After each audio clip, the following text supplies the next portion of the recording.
Good morning, India. Welcome to our Glory Globe TV. Yes, here's a breaking news from the world.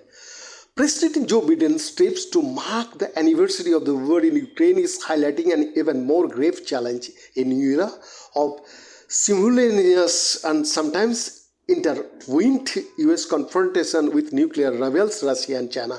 Biden's dramatic visit to Kyiv Monday amid Welling red sirens and his soaring speech in Warsaw a day later reinforced the West's remarkable support for Ukraine's resistance to Russia and directly repudiated President Vladimir Putin.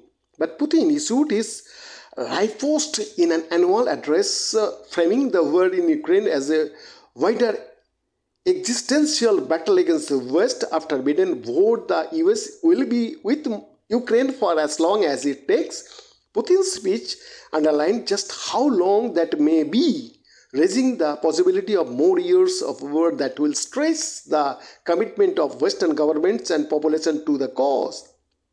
China is meanwhile injecting its own strategic play into this widening great power.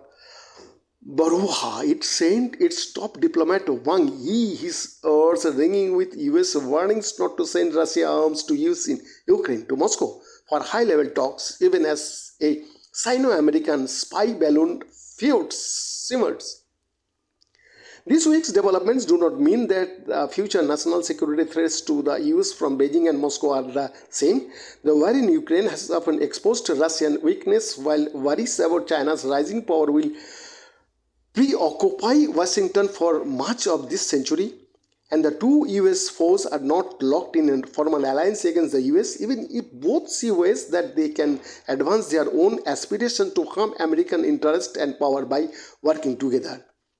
But this movement finds the United States negotiating worsening foreign policy crisis at the same time with its former Cold War adversaries in the Kremlin and its belligerent new superpower rival led by Xi Jinping. Both these rivals are openly challenging the international rule of law and rejecting norms that have underpinned the international systems for decades. The idea of a global contest between democracy and autocracy seemed theoretical and intangible when Biden voiced it while running for president. Now it is all too real. And this new complicated foreign policy picture is not just a problem for American diplomats. Rising challenges abroad, as well as the deflation of the US and Western weapons stocks as arms are sent to Ukraine, pose question about military capacity and whether current defense spending is sufficient. Key Republicans, meanwhile, are accusing Biden of snubbing voters facing economic and other problems, even as he tries to position Democrats as the protectors of working Americans as the 2024 campaign dawns. In terms of presidential stagecraft, Biden overshadowed Putin this week with his daring overnight train journey into Kyiv and speech in the Polish capital, a location chosen for its role on NATO's frontline. Putin's address to the Russian parliament was a steadier affair, sprinkled with his now familiar nuclear threats and conspiracy theories about the West. Biden often seemed to be talking directly to the Russian leader, trying to expose him to Russians, Europeans and Americans as a tyrant responsible for disastrous blunders and inhumanity in Ukraine a year after his invasion. He listed strategic consequences of the invasion that drew Kyiv closer to the West and strengthened NATO. Exactly the opposite of Putin's word. AMC mocked the former KGB colonial over how his aggression has led to one Scandinavian state whose national sovereignty was once dominated by the Soviet Union but now wants to join the Western alliance. He thought he had get the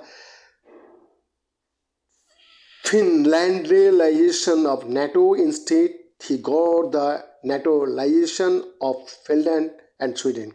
And Biden vowed President Putin's craven lust for land and power will fail, and the Ukrainian people's love for their country with Prevel, he added, Ukraine will never be a victory for Russia.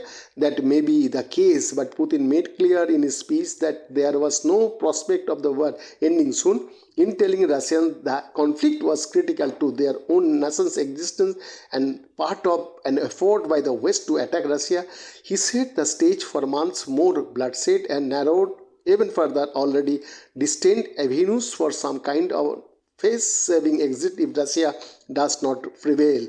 I want to repeat, it was they who unleashed the war, Putin said, and we used and continue to use force to stop it.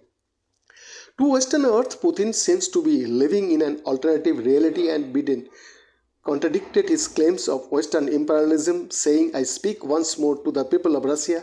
The United States and the nation of Europe do not seek to control or destroy Russia. The West was not plotting to attack Russia, as Putin said today, but dismissing Putin's conspiratorial claims and sense that the West is engaged a long campaign to topple him would be a mistake. While conventional victory may be beyond Russia, Putin may be able to live with a long grinding war with inflict devastation on more Ukrainian cities, kills more Ukrainians, ends up costing Western government billions, and gradually hikes pressure on leaders in the US and Europe to pull back.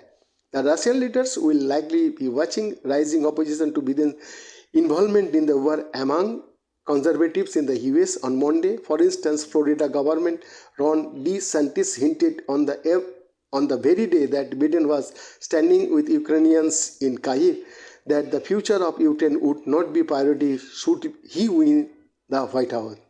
The fear of Russia going into NATO countries and all that and steamrolling that has not even come close to happening. DeSantis said on Fox, I think they have shown themselves to be a third-rate military power.